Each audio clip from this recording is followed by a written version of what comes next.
Ça. On croyait qu'il était en place, mais en fait, ça n'a pas de conséquences, les jours de grève. Comment vous l'expliquez? Alors, souvenez-vous, hein, en juillet 2008, après la loi, justement, sur le service minimum, et regardez comme il est content, Nicolas Sarkozy, il est très content. La France est en train de changer.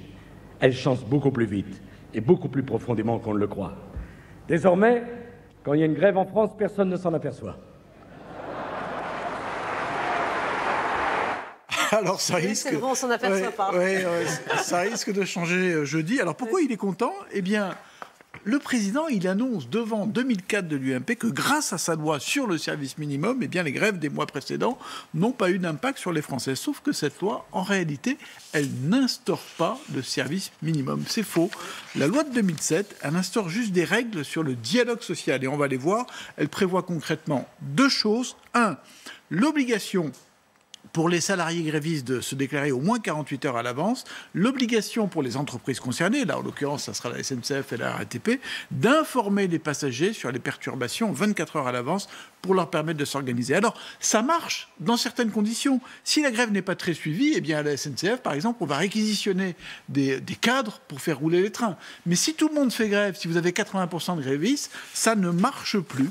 Mais la droite, elle propose de durcir justement la loi et de permettre aux entreprises, à la direction, de réquisitionner des salariés. Oui, c'est ce que propose. C'est une bonne piste, ça? C'est ce que propose Bruno Retailleau, donc pour un droit au transport public garanti, sauf qu'aujourd'hui, il n'y a que le préfet qui peut réquisitionner des personnels, dans le nucléaire, par exemple, les contrôleurs aériens, mais qu'on a vu que ça ne marchait pas tout le temps, les infirmiers, tout ça est quand même très encadré. Ça peut se faire en cas d'urgence et dans l'hypothèse d'une atteinte grave à l'ordre public. Est-ce qu'empêcher les trains de rouler, c'est une atteinte grave à l'ordre public? C'est un vrai débat. Mais quand même, François-Xavier, quand on voit nos voisins européens, ça existe le service minimum chez certains de nos voisins et ça fonctionne. Pourquoi pas chez nous? Oui, alors en fait, vous avez un rapport d'information de l'Assemblée nationale qui montre que la moitié des pays européens a mis en place un service minimum, par exemple à nos portes, hein, en Espagne, en Italie, c'est le cas. Vous avez même des pays qui vont beaucoup plus loin. L'Allemagne et l'Autriche, des fonctionnaires statutaires, ça représente quand même 30% des fonctionnaires, n'ont pas le droit de grève, ne disposent pas du droit de grève. Donc vous voyez, c'est possible d'ailleurs. Et je veux vous dire, même ça existe un peu chez nous.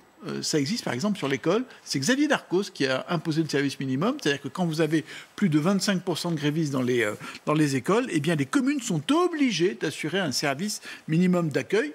Et c'est l'État qui paye. Mais bon, pour la SNCF ou la RATP, on n'en est pas encore là. Voilà, il va falloir le mettre en place, hein, ce système d'accueil, parce que les prévisions, effectivement, dans les écoles, et vous l'avez entendu, sont assez alarmistes. 4 écoles sur 10 seront fermées jeudi, et les enseignants disent ça va être comme ça jusqu'à ce qu'ils lâchent sur la réforme des retraites. On en parlera tout à l'heure avec notre invité. La météo, il fait